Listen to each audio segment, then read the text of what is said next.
On today's show, we're going to talk to Amy, Keith, and Azilee Richardson. The Richardsons just got back from a 3-week vacation to beautiful New Zealand. Stick around and hear all about the land of the long white cloud. Episode 3 starts now.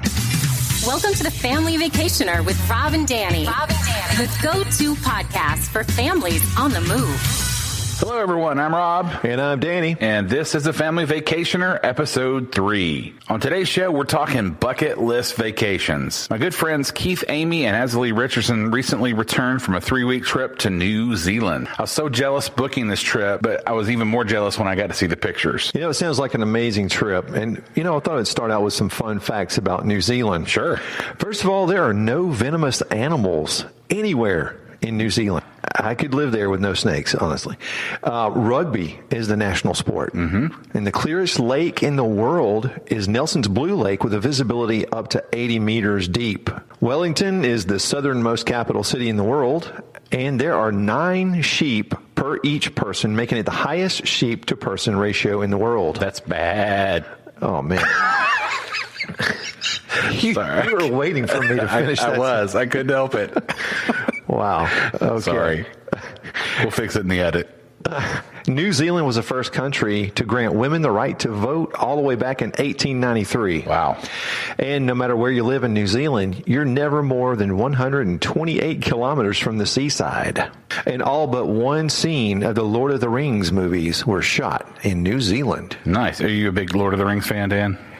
I like the movies. I'm not as big of a fan as my wife is. She could probably quote them. So I've never actually watched, but evidently these movies are just one long Chamber of Commerce video for New Zealand. Exactly. It does make me want to go, though, because, it's a beautiful country. Absolutely. Well, that's quite the collection of information there. I know Amy, Keith, and Azilee were incredibly active with touring while they were there. Mm-hmm. Keith actually came away with a very special souvenir, which we'll talk about later. Well, let's bring in the Richardsons. Amy, Keith, and Azilee, welcome to the show. Thank you for having us. So let's talk a little about what inspired the trip. Why New Zealand? Well, we picked New Zealand because I've been obsessed with red pandas since I was probably 6 or 7. And I was doing research trying to find the best red panda encounter in the world. And turns out it's at the Wellington Zoo. After doing it, it definitely was. Now, tell us about that encounter. What do you do? What's different about that one? Well, we got to go in. We spent about 30 minutes with the red pandas. We walked in. They had cut up grapes and pears, and we got to hold the fruit in our hands, and then the red panda would crawl across our lap to eat it out of our hands. One of them just kind of sat there for a while. So I YouTubed it. These look like scary creatures. No, not at all. Okay. Look like a little Wolverine, you're thinking it's going to be nice. And then, no, they're much. Really friendly. Those were, and their fur is kind of coarse, but they were really great to be able to just pet them, and they really love their fruit. They do. So the pictures that I saw, Amy and Azilee, I didn't see Keith. I was taking the photos. Okay, so you didn't actually participate in the... No, I did. I did? just tried to, held the fruit in my hand next to Azilee so it would stay in her lap the entire time, because that was the point of this trip. Right. To let her pet the red panda. So that's a good topic. So your itinerary was jam-packed. I was telling Danny earlier, so from the time you got off the plane from Los Angeles... You were moving. Was it too much, or did you feel like? No, I thought it was really good. So you're right. We landed in Auckland, and from the time we landed till our first excursion was 2 hours.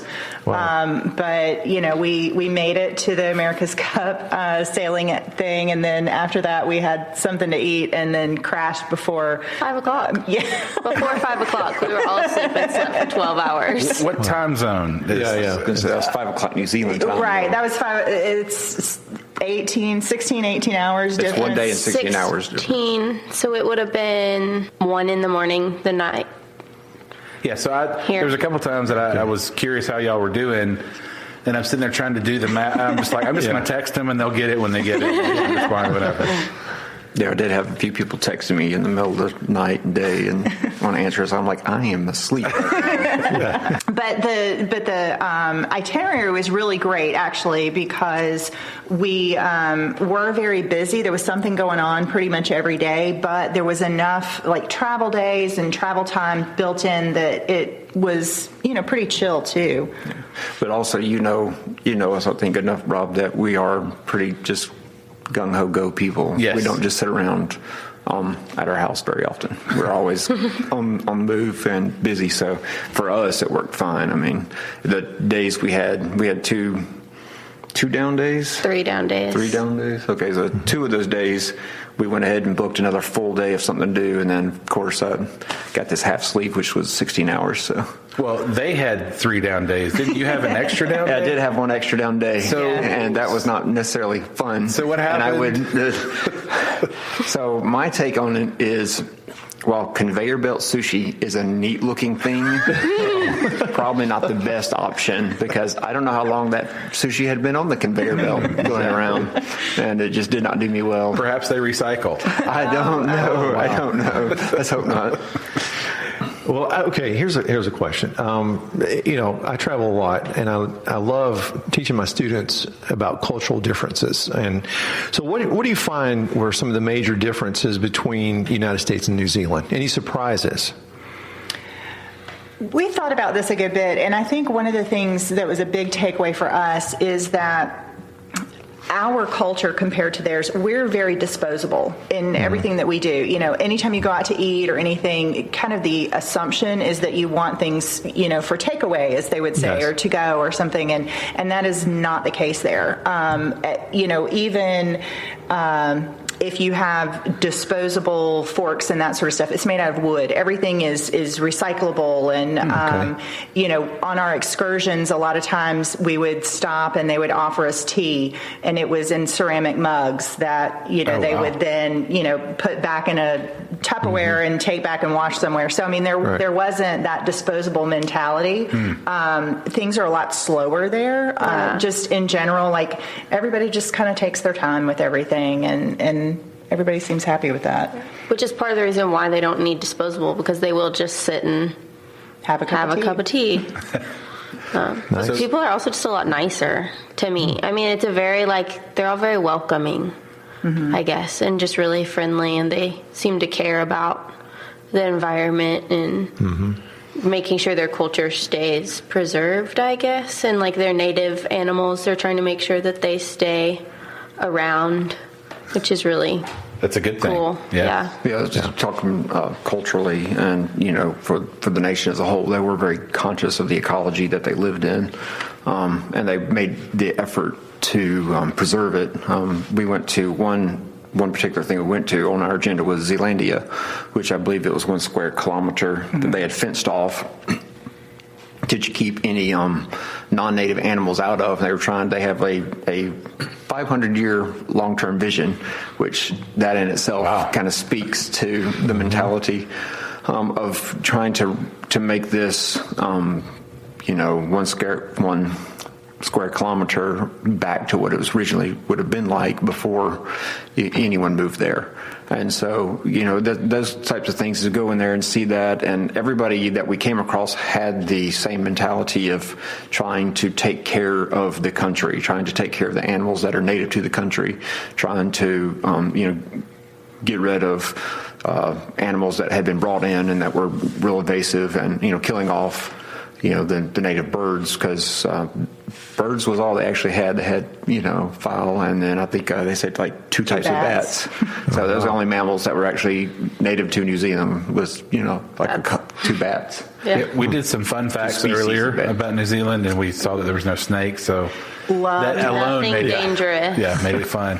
The sheep, we didn't know about the sheep ratio. Did y'all? Yeah. Oh my gosh. There's 9 sheep to every 1 person. If the highest not more. I'm person. telling you, there's so many sheep there. It was crazy. That was another thing that was kind of different. I was not expecting there was that, because, I know that, in Australia, there's, a lot of sheep and stuff. Is was my thought of that. But with New Zealand, I really wasn't expecting to see all the sheep and cattle that they have. And it's countrywide. Here, if you want to see cattle and sheep, you got to, Used to you see it a lot in Georgia, and now you don't as much. So you have to go somewhere else or down in South Georgia and stuff. But they have cattle and sheep just everywhere. There's not a house. There's a sheep or a cow somewhere. I mean, or deer. They farm deer. They do. Yeah, they do. They do raise deer in the same way they do sheep and cattle. So what other unexpected things occurred on the trip? Like, everybody has a perceived notion going in of what a country is and what it's not, but what surprised you about your visit? One thing that surprised me, you always see pictures of New Zealand. You're like, oh my gosh, it's so beautiful. But you try to keep your expectations low because you're like, all right, these were, staged at the perfect time of day and all that kind of stuff. That's really not it. I mean, it really is that beautiful. Anybody could take amazing pictures of New Zealand because every day, the whole time we were there, we saw something brand new and amazing, which I think was kind of unbelievable because even just driving from one place to another, a lot of times we're so used to seeing suburb after suburb and you just go through that's not the way it is. It's a beautiful countryside and then you keep driving and it's a different vista that you're looking at. So back with the question about the culture of New Zealand, one thing that I don't know if it's a shock for y'all or surprising to us is how the indigenous people, the Maoris, everybody said it a little bit different, so not exactly sure. I'll say nobody's going to know any different if I say it the way I say it. So, but the way the cultures where the British had moved in and the indigenous people have just they've come together and they've meshed and they're in harmony now, and I know there's a lot of times I'm sure they weren't, when they first got there. But doing the agenda as we had it, where we started in the north of the island and go up to the Bay of Isles to the Waitangi Treaty Ground, it really set the stage because that, really taught us a lot of history about New Zealand, and then that kind of helped us to understand what we were seeing and experiencing the rest of the trip. So it really was a good place to start. Did you find any, anytime you go to another country, there are the do's and don'ts when interacting with people. Did you find anything that, any things that you learned you should not do when interacting with people in New Zealand? A lot of times there are those, I didn't know I wasn't supposed to do that or say that, or was it fairly similar to us? I think it was fairly similar. As Azilee said, they were very friendly and they actually seemed to truly care about, each other and never felt, this is just some tourists, or anything. Because some places you go to, that's kind of the feel. You're like, we know we're a tourist town, but we kind of wish we weren't. But you never really got that feel there. So they wanted you to know about their culture, and they were. Absolutely, absolutely, and that was one of the greatest things to me in all of the excursions that we were able to do, because most of the time there was a tour guide, even if you're on a coach, that would just point out things as you were driving down the road. But then, because we were there in the wintertime, we had several days where it was just the three of us and our tour guide, and so we just got to talk for 7 or 8 hours to them about the culture and all kinds of different things. So it was really neat to be able to ask questions of how does retirement work here and how does healthcare work here, and just stuff like that you wouldn't have gotten by just touring around on your own. Right. So what was your favorite excursion that you guys did? You did so many. What was your favorite? Obviously, the red panda. Well, sure. That's where it all started. So let's take out the red panda. I'm sorry. Let's take out the red panda. What was the other favorite? When we went and hiked on the glacier in Mount Cook. Those pictures were awesome. Really cool. But I also loved Paihia, which was just one of the towns that we stopped at. And that's in northern New Zealand? It's at the very north tip. And we went to Wrestle for a little bit. And I just loved that little town. It was just Did you say you went to Wrestle? Wrestle. That's the name of the town. Oh, okay. She did not go to Wrestle. Okay. Wrestle. You said the red pandas were calm. I'm just making sure. That would be a weird trip, but hey, whatever. Yeah, no W on that word. Yeah. No, Wrestle you should come was back with a belt. That's it was just a cute little town. I mean, I think it had maybe 800 people living there. Very small.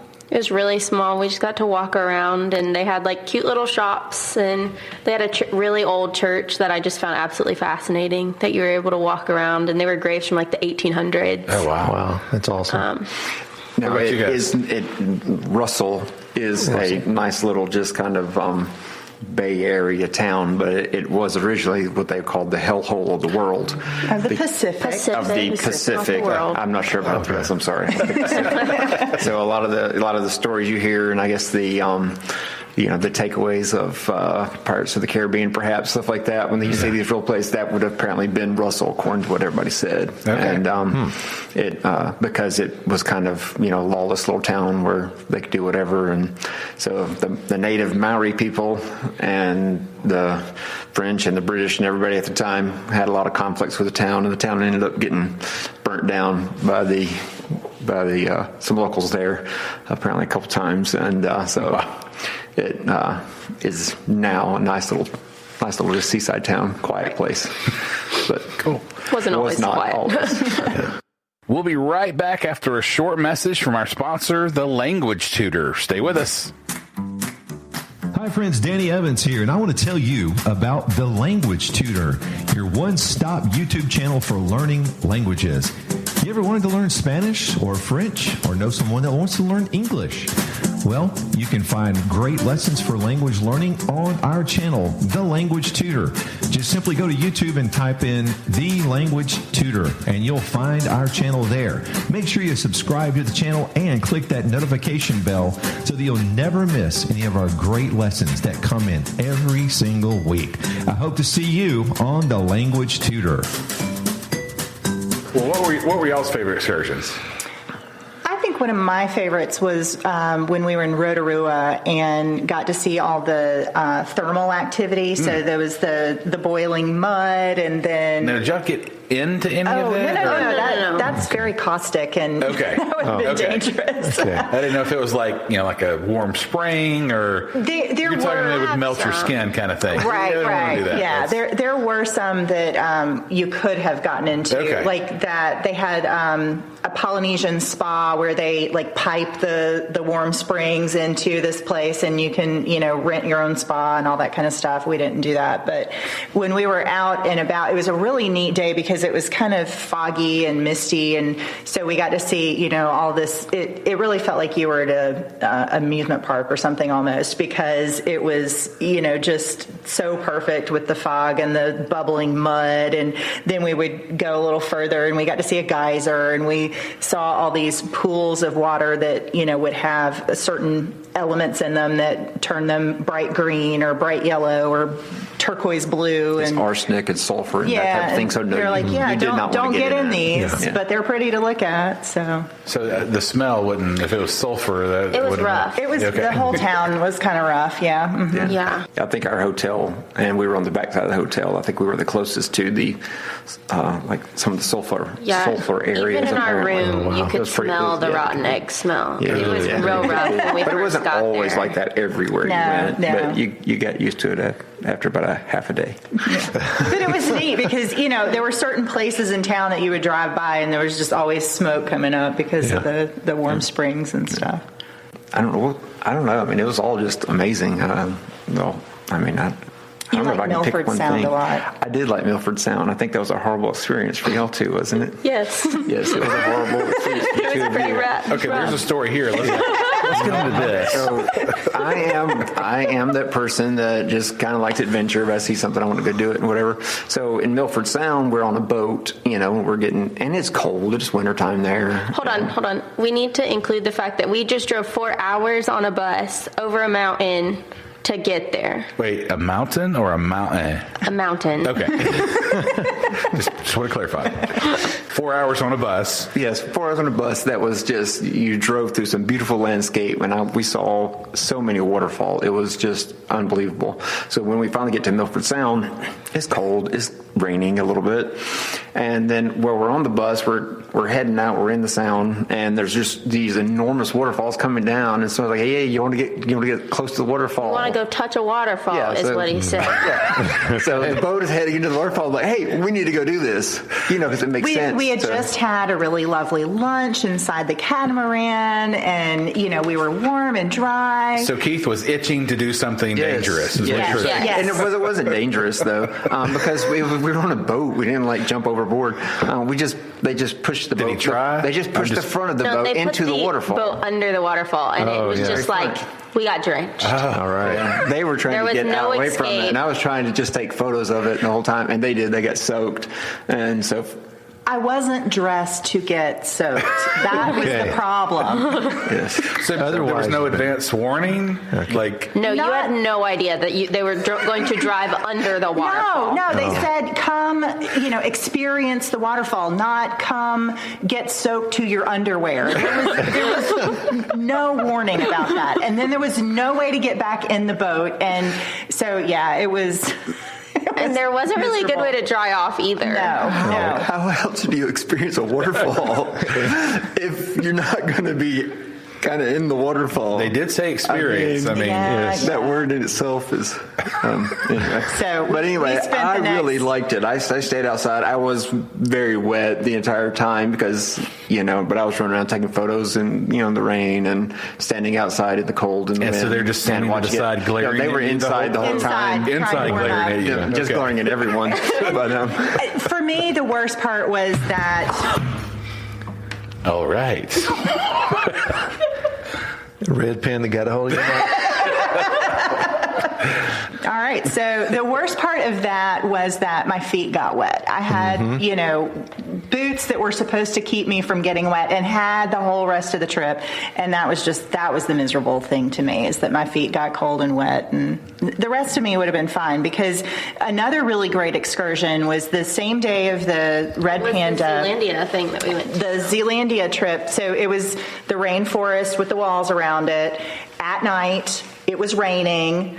But I know we got soaked, but my feet didn't get wet. Right. So Mine did. I thought my shoes were just ruined after that one, but they weren't. So that's was a miserable nice. feeling too, isn't it? Yeah. I think the takeaway from this is be prepared for whatever situation you're going to find yourself in. And we did Bring pretty waterproof good. shoes. We did pretty good on that. That was the only time that I was uncomfortable. Apparently, Milford Sound is pretty common. It's pretty common for it to be raining and stuff there, because you could get flights out of it, but they said very rarely are they able to actually get flights, helicopter rides, or anything out of it. So which part of New Zealand is Milford Sound? Milford Sound is on the west coast of the South Island.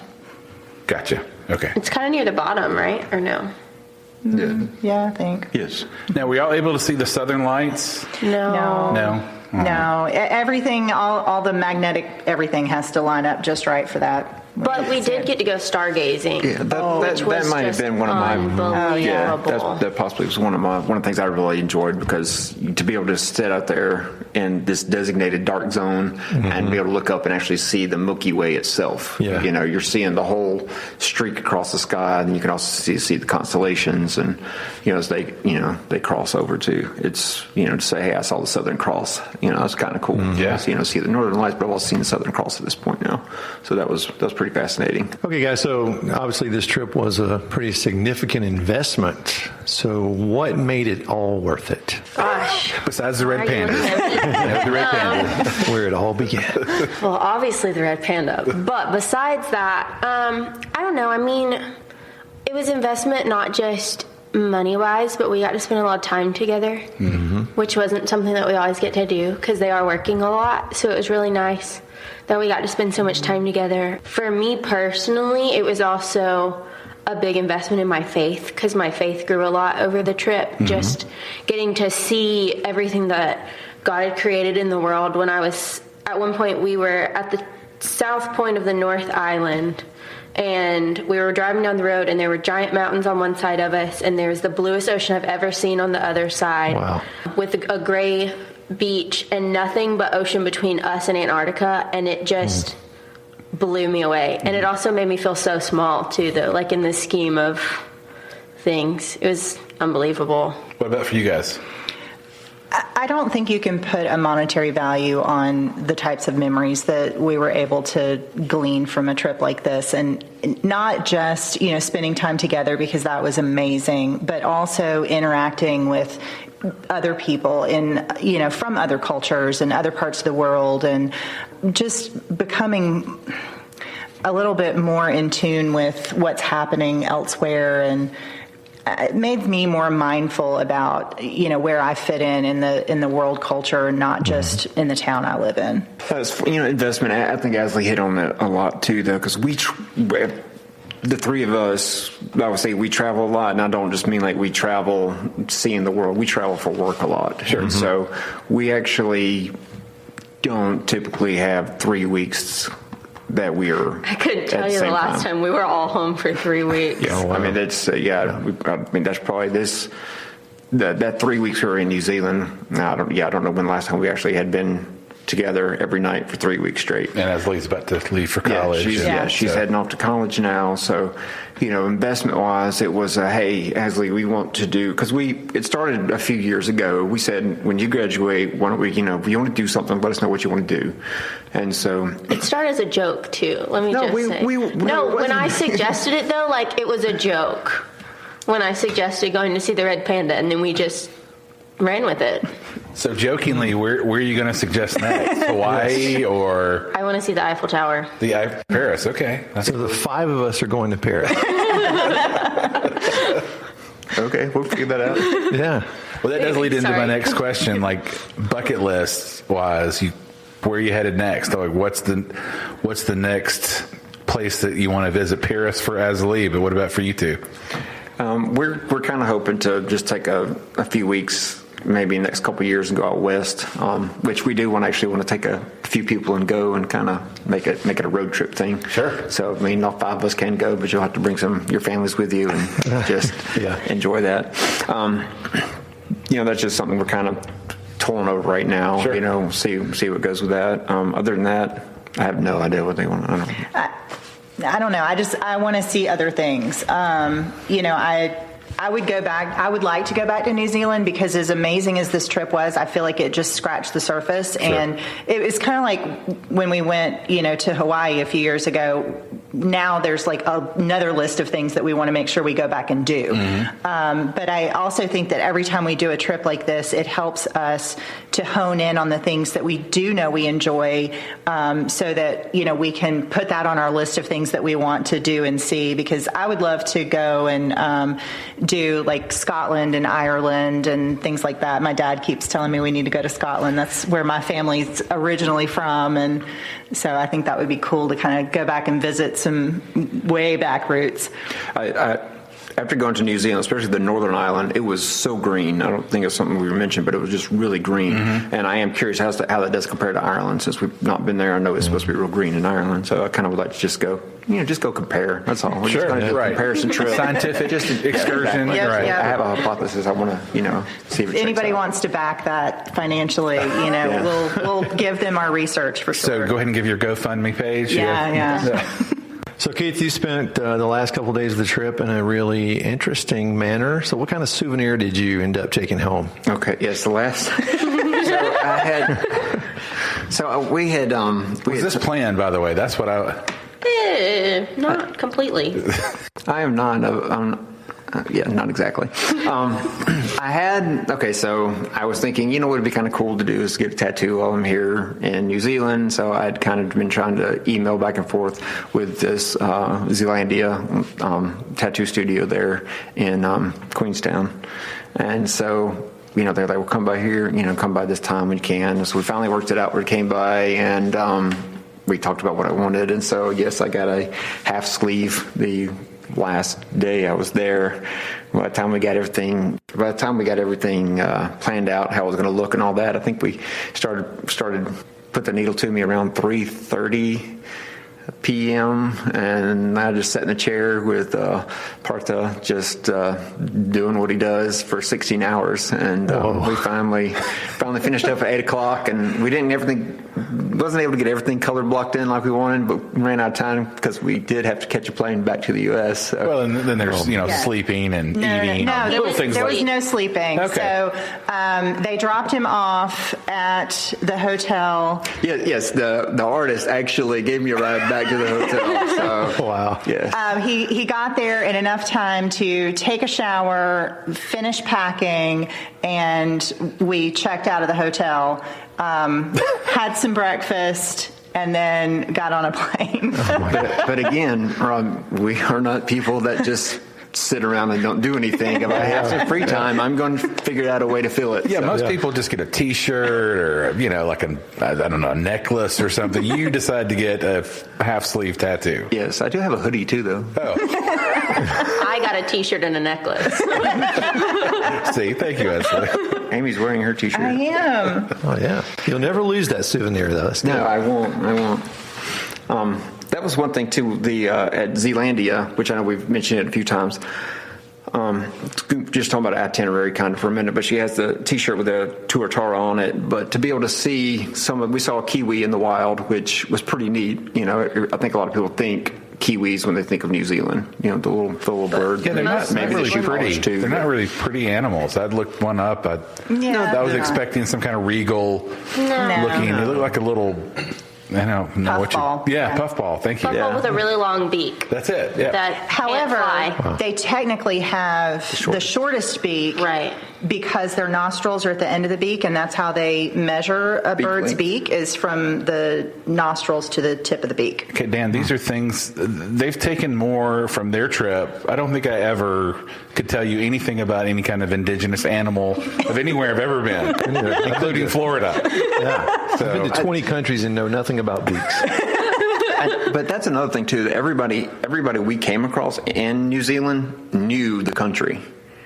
And it made us realize that there's a lot of stuff we don't know, about Georgia, right? Much less the U.S. It's like they're giving us all kind of facts and figures. It's like I really thought I knew stuff about where I lived until you're explaining. You're using a Latin word for the trees that are growing here. That's an oak tree. It's a white or red. I have no idea what the Latin name of it is.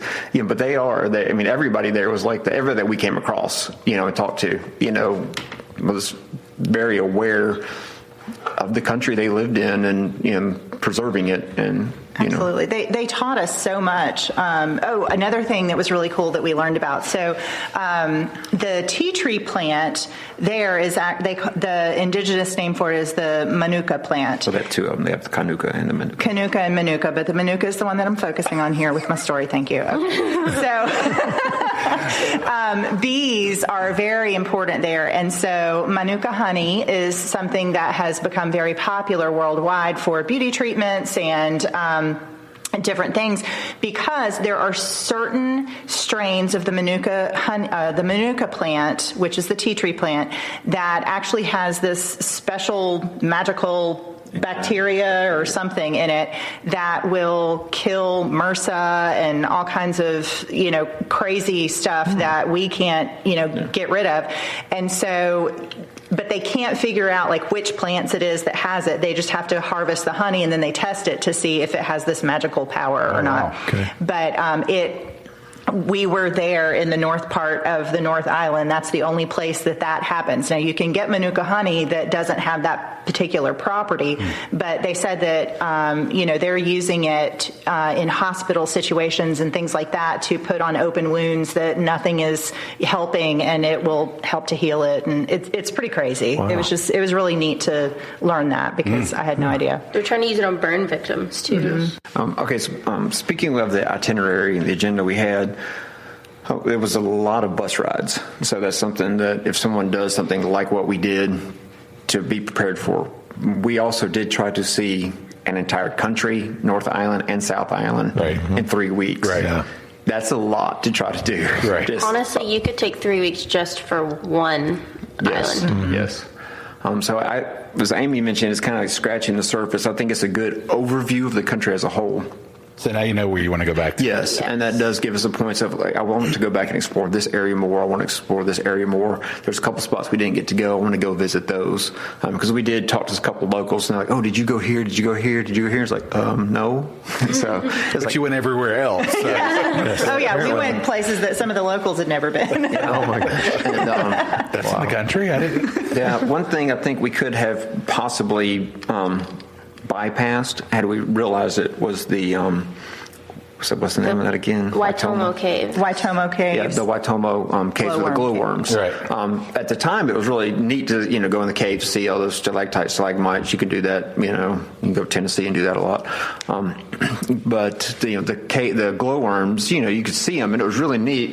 Seeing the glowworms above you. But then when we went to Zealandia, they're not just in caves. Glowworms are just everywhere. They're all over the place. And when you go, going out to Zealandia, and there may be other places, I'm sure there at night. If you were to take a night excursion out somewhere, they were just everywhere. They were just everywhere. It was just you look through the trees and it was just like little stars everywhere. It's kind of spots like, of blue light. It was so cool. And it's not spooky. That's just no, it's really it's fascinating. I mean, it's like on the hangover riverbanks and stuff. Yeah, okay. So but it's not actually the worms themselves that glow. It's their saliva that actually is glowing. Yeah, now you're creeping me out. Because they're trying to catch stuff and Yeah, that's actually what it is. Glowing saliva. Yes, yes. So we did see, all the glowworms and the kiwi and the tuatara and the longfin eel and a lot of the native stuff. So it was really neat. It was cool.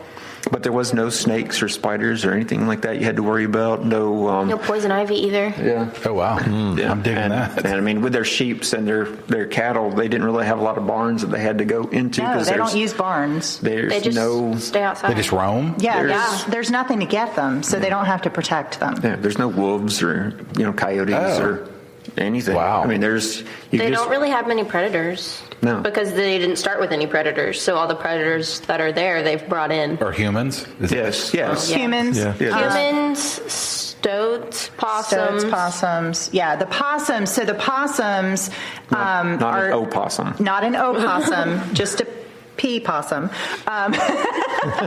Possums they're Australian possums. They're actually kind of cute. Their fur is incredibly really soft. And so you petted one? I petted a pelt. Oh, okay. No, I did not pet one, but they work together to have hunts to catch these things, and so because it's so soft, they turn it into clothing. So, but they're trying to get rid of them so that because they're predators to the kiwi. The kiwi bird does not fly. Most of their birds, because there were no predators.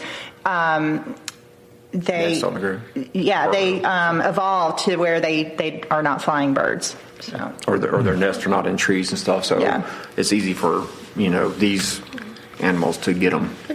They've already had several of their birds go extinct, and so they're trying to stop that as best they can. So wrapping this up, what are your big takeaways from this 3-week trip to New Zealand?